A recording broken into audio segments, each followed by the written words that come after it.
Bonjour à tous. Je vais vous présenter Good Data, qui est une solution de dashboarding en ligne payante. Donc pour la démo, j'ai créé un compte d'essai de 30 jours et je vais utiliser les données de test que fournit la plateforme. Donc c'est parti. Là, on est sur la page d'accueil de Good Data. Donc on a un Get Started, des tutoriels de la documentation. Ce qui nous intéresse, c'est la page Workspace. Voilà, donc un workspace, c'est un dossier de dashboard, on va dire. Là, j'ai déjà deux workspaces de créer. Donc, on va en créer un nouveau pour la démo. Je vais appeler ça Test Workspace 2. Voilà. Donc, ça me dit que le workspace est vide, c'est normal. Mais ça me dit surtout de connecter de la donnée. C'est ce qu'on va faire de suite.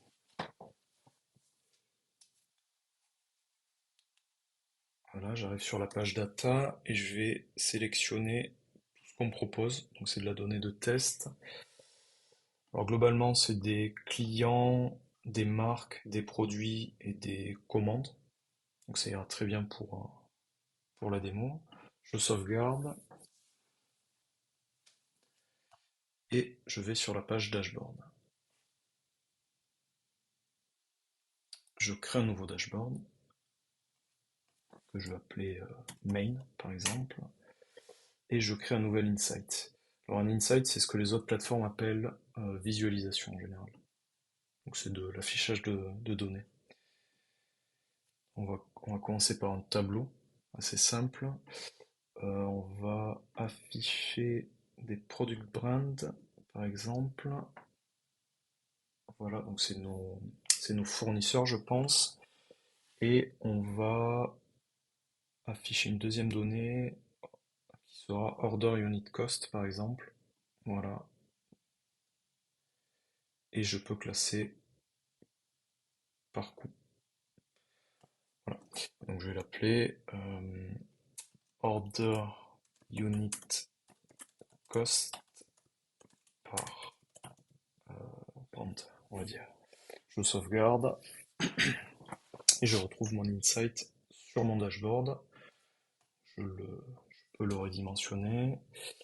Je vais créer un deuxième insight, un peu plus complexe. Donc Good Data nous propose plusieurs types de visualisation. Là, on va partir sur un column chart. Voilà. Et on va lister les villes de nos clients, par exemple. Voilà. Donc c'est aux États-Unis. Donc j'ai beaucoup de villes. Ça fait peut-être beaucoup d'informations, mais allons-y. Et je vais brancher la donnée Return Unit Cost. Donc, je crois que c'est les retours des clients. Donc ça nous coûte de l'argent, je pense. Je mets dans Metrics. Je me remets sur Column Chart. Voilà, donc ça fait beaucoup d'informations. Je vais peut-être faire une petite modification. Là, j'ai juste à faire un glisser-déposer dans la corbeille, ici. Tac. Donc au lieu d'afficher les villes, je vais plutôt afficher les états. Ça devrait être plus lisible. Voilà, donc c'est beaucoup plus lisible. Et ça me montre qu'effectivement, il y a une ville qui nous coûte, enfin un état qui nous coûte un peu plus cher que les autres. Si malgré tout je veux les villes, ce que je peux faire c'est les mettre dans Stack By. Et donc on a une visualisation très similaire, mais en fait sur chaque colonne on a le détail des villes dans l'état. Voilà, donc je vais appeler ça Return Unit Cost par état.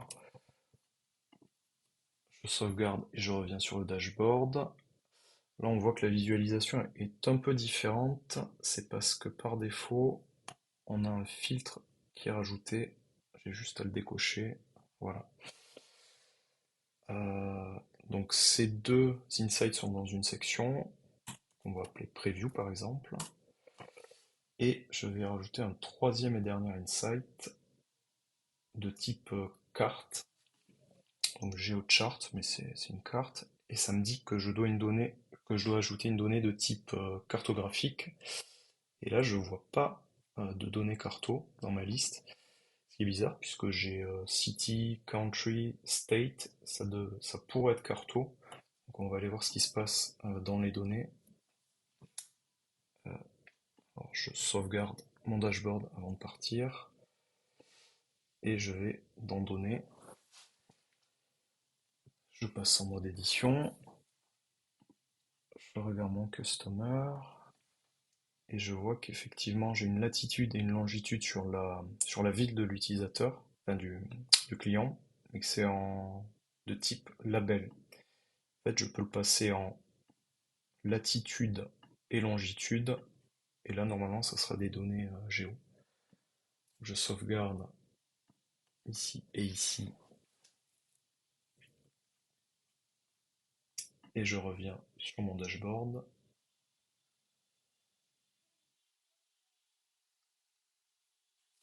Je repasse en mode édition, je reglisse l'insight, et là normalement voilà. J'ai la ville du client qui est en mode géo. J'ai juste à glisser déposer. Je repasse en géo, voilà. Et j'ai bien une carte avec les localisations de tous mes clients. Donc je peux configurer un petit peu cette carte. Donc il n'y a pas beaucoup de paramètres, mais il y en a quelques-uns quand même. Donc là, un truc qui peut paraître bizarre, c'est que les villes sont censées être en bleu, alors que là on a du orange, du vert et du rouge. Simplement parce que là, les villes sont clusterisées, donc groupées. Et si je désactive la clusterisation, voilà, donc j'ai bien mes points qui s'affichent en bleu. Alors, je vais la laisser. Je vais appeler ça Customer Map. Je sauvegarde. Et voilà, j'ai ma carte que je peux redimensionner. C'est-à-dire que c'est l'information la plus importante de la page. Donc je vais la mettre en grand. Voilà, et j'appelle ma section Customers par exemple. Je sauvegarde. Et voilà, j'ai mon dashboard qui est prêt. Euh, voilà, donc en quelques minutes, on a créé un dashboard fonctionnel. Ce que je peux vous montrer aussi, c'est le workspace de démo proposé par Good Data. Donc un workspace, pour rappel, c'est un ensemble de dashboards. Donc là, avec les mêmes données de test, ils ont créé 4 dashboards. Euh, donc d'abord, on a Overview, donc c'est les données globales, on va dire, pour tout voir d'un coup d'œil. Donc on a des chiffres, des charts, de la carto, d'autres charts. On a les sales ensuite, les customers et les products. Et voilà. Donc c'est une bonne vue d'ensemble de tout ce que propose Good Data. Et dernier point, ce que je voulais montrer, c'est le système de theming. Donc là, je vais dans les settings. J'ai deux sections qui sont thème et visualization color palette. Donc le thème, c'est le thème du dashboard en lui-même. Je peux avoir une liste de thèmes prédéfinis. Je paste et je vois que en fait c'est un JSON et c'est des valeurs que je pourrais éditer, par exemple. Là, je vais prendre les valeurs par défaut du thème Blue Light. Je sauvegarde. J'applique. Et je vais faire pareil pour la visualisation, pour la palette des visualisations. Je vais créer un nouveau thème. Hop, je vais prendre Sand Purple et j'applique. Voilà. Donc si je reviens dans mon dashboard, normalement j'ai les couleurs qui devraient être appliquées. Voilà. Euh, donc la visualisation et le thème du dashboard en lui-même. Et dernière petite chose intéressante, c'est le bouton Embed Dashboard. On peut partager un dashboard et l'embed sur un site web, donc soit simplement avec une iframe, soit en utilisant le SDK fourni par Good Data. Et là, on peut aller plus loin, soit en affichant tout le dashboard, soit même en affichant seulement certaines insights. Voilà. Donc on a fait un petit tour de tout ce qui était possible de faire sur Good Data. Merci à vous, à bientôt.